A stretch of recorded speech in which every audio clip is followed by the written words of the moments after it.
Hello everyone, in this video I will show you how to make apps icon black and white in iPhone 17 Pro Max. So let's start the video. First of all,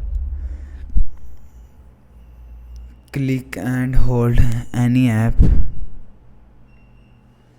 Now here you will see, click on edit home screen. Now here you will see edit, so click on edit, click on customize. Now here you will see black and white.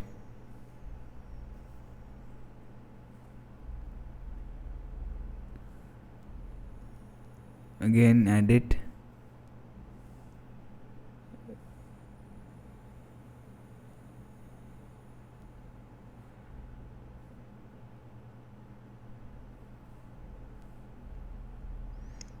again click and hold, click on edit, customize,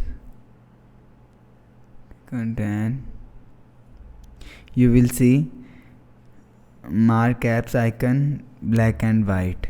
So that's how you can make apps icon black and white in iPhone 17 Pro Max. Hope so you like the video. Thanks for watching.